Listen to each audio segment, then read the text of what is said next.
we have the Proto Z on the rack. As you can tell, the motor's out of it, and we're gonna be doing the Z1 turbo upgrade. Pristine, beautiful, original mileage, 30,000 miles, cherry red pearl, twin turbo 300.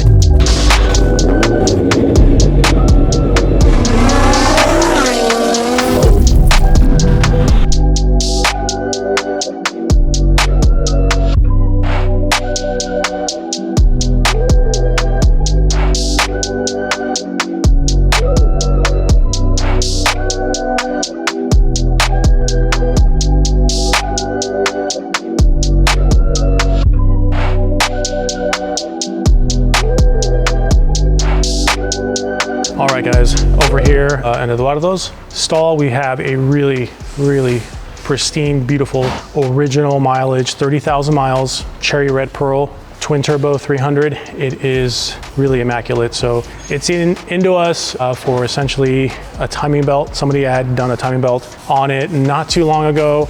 There wasn't too much confidence from the owner on how it was performed. It was making a bit of noise behind the timing covers, and they had replaced a majority of all the parts. So it came to us, we took it all apart, and we found a few loose items in there. Some of the timing cover hardware was actually on the bottom of the splash shield. You know, it happens to anybody. You forget to tighten stuff. It's just really critical on one of these. You know, you forget to tighten something on a lot of moving parts, especially something with an interference engine, and you could definitely spell disaster. So we got in there, and we also found that the person that got in there, they didn't do the cam seals and the crank seals. So we replaced the cam and crank seals. Surprisingly enough, with only 30,000 miles, that crank gear was rusted onto that snout of the crank. So we had to get in there, we had to cut that and grind that thing and break it off to get it to slide off the snout. So a fair amount of work on a low miles like this, but nonetheless, I think some guys get intimidated when they can't get that crank gear off, and they figure, hey, let's not do the seals and leave it alone. So really, you know, you got to do it, otherwise it's going to be a recipe for disaster. It's going to leak oil, and we also pulled, of course, the gears off and did the cam seals. So nonetheless, this thing's running really nice and clean. It does have a little bit of a smoking turbo on the right-hand side. On the passenger side, turbo leaks a little bit of oil. Oil feed line has a little bit of oil coming off of it.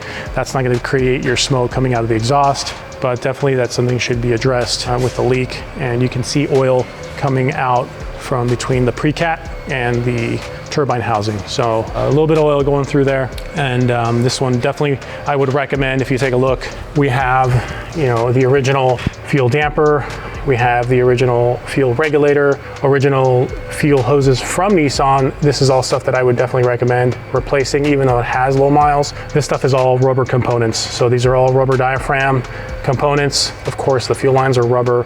Nissan fuel hose, rubber hose is really good, but you know, we are 30 plus years into this thing, so this rubber definitely has seen better days. So I would recommend doing the fuel hoses and taking care of that stuff. But yeah, really aside of that, it's a clean car. Somebody has updated the fuel injectors to the late style. The other thing that we did is we replaced the power steering pump. While we had all the timing stuff off, we put a rebuilt pump, replaced the problematic Hikis hydraulic lines that come off of this stuff. So all that stuff's been replaced. Return hose, fill hose, high pressure hose, all that's been taken care of. So nonetheless, really clean car, a few little more things to take care of on it when the customer is ready to take care of that stuff and bring it back. But a beautiful example of a cherry red pearl Z32 twin turbo.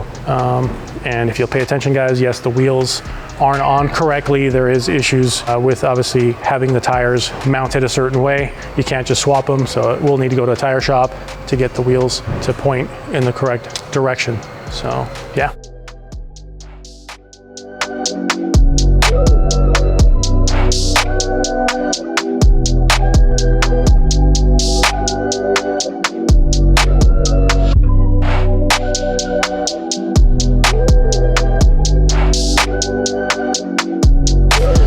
What's going on, guys? We are here, and today we have the Proto Z on the rack. As you can tell, the motor's out of it, and we're going to be doing the Z1 turbo upgrade. So the VRs, X70s are going on these bad boys, and really about the same as the Infiniti Qs. The biggest difference with these turbos, exterior-wise, is we've got the built-in recirculation valve. This is something the Qs don't have. Essentially, you know, when you need to release that excess pressure when the throttle's closed, this does it for you. So the Qs didn't have that. These do, because the Z1 turbos are way bigger, especially in the compressor housing side. You're not gonna have any of the room to keep this bad boy. So Z1, as an option, can equip the kit with a blow-off valve setup. So they offer the HKS, Turbo Smart. In this instance, we're gonna be going with the Turbo Smart blow-off valves. And you'll notice that we're gonna have a connector, and this guy here, Z1, equips us with kind of a defeat for that plugs in. It's a little heat sink anodized aluminum box. The rest of it is pretty much all the same. I do remember, I don't know, a few years ago when the Z was just out there, hadn't been released yet, talking to one of the guys at Nissan, they said that the actual turbos on the Z are a tiny bit smaller than the turbos that are on the Qs. So I haven't verified that. This is actually our first set that we've pulled out that we could measure and compare with a set of Red Sport turbos we have here. We can do that by, you know, basically pulling the compressor housings off and measuring the inducer and the size of the compressor wheel. But anyways, JD is working on some of the fuel system bits on this thing. We are going to be going with AMS injectors. It's already have a stage 3 high pressure pump. And let's come take a look at the turbos. All right, guys.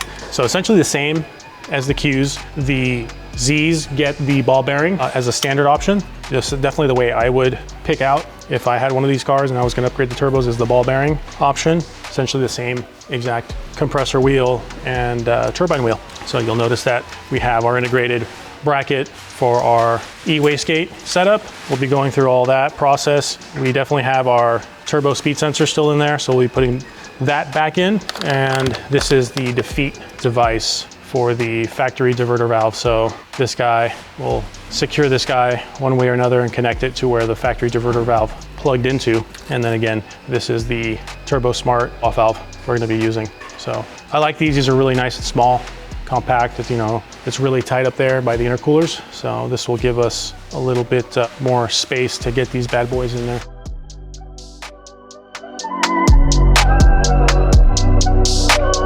What's up, guys? So we have the old turbos out, and right now I'm just, you know, removing everything to transfer over. We're gonna transfer over the electronic wastegates. The new turbos come with new lines, new hoses. So these are the Z1 ball bearing turbos. They're larger. You're gonna make a lot more power with these turbos. So yeah, it's gonna be exciting.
All right, guys, so JD's wrapped up the install on the Z1 diff bushings. You know, this was definitely a lot more work than the 370 or the 350Z bushing install. Basically, you know, you have to cut out that shell, the subframe has to come down. Of course, the differential always needs to be removed. But this was quite a bit more work to do with the 370 than a 370 or a 350Z install. So keep that in mind, but it looks really bitchin' in there. Take a look at the finished product. It's really, really nice.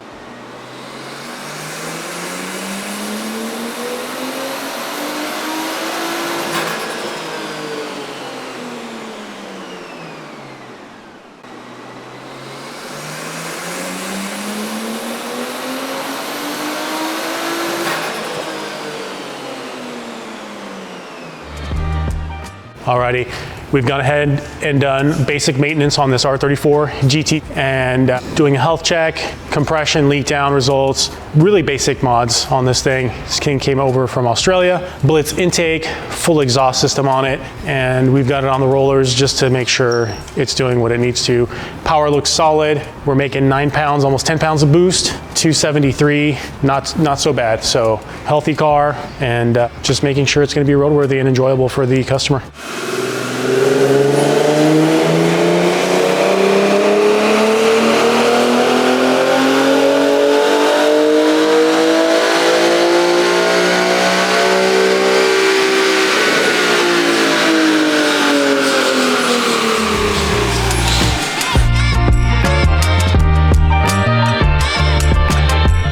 What's up, guys? You don't see too many of these coming in through here. Can be a little bit of a sleeper. It's got the same exact 3.7 that you find in the 370 and the G37s and some of the Q60s. Basic bolt-ons on this bad boy. 309 wheel with an Ecutech tune. So Ecutech covers basically every model that has the Nissan 3.7 liter. So the VQ37 VHR that's found in a lot of the vehicles out there, Ecutech covers it. So we're able to use Ecutech on this bad boy. Did pretty good. These things really have big, huge wheels. This one's got 22-inch wheels, so you lose a little bit of power because of that big, huge wheel from the gearing, the weight, and the weight of that tire as well. It does have Z1 two-piece rotors to help compensate for some of that. But nonetheless, really good numbers for basic little setup like this. And you know, if it's your daily, you can get a little bit more power. So we've gained almost about 20 foot-pounds of torque and close to about 15 wheel, and that's peak power. And in other areas, we're making close to 20 wheel. So not too bad for a little SUV like this.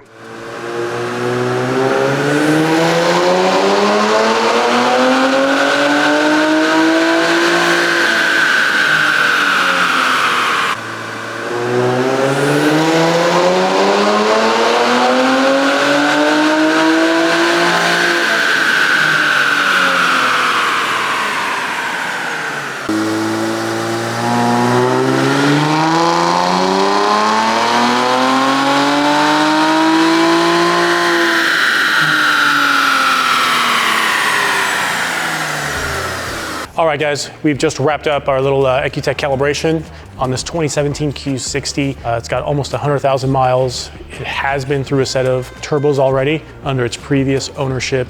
Car overall did really, really well. Original motor, turbos have 25,000 miles on them right now. Z1 intakes, heat exchanger, lowers, and a catback. That's all this thing's got. 91 octane. We managed to pull 440 wheel and almost 470 torque out of this bad boy. Stock or baseline calibration, 390 wheel, healthy car with those bolt-ons. So there you have it. You know, really, these things really make good power. It's just a roll of the dice with those turbos. So nothing that a pair of Z1 turbos couldn't fix. So off to the next one.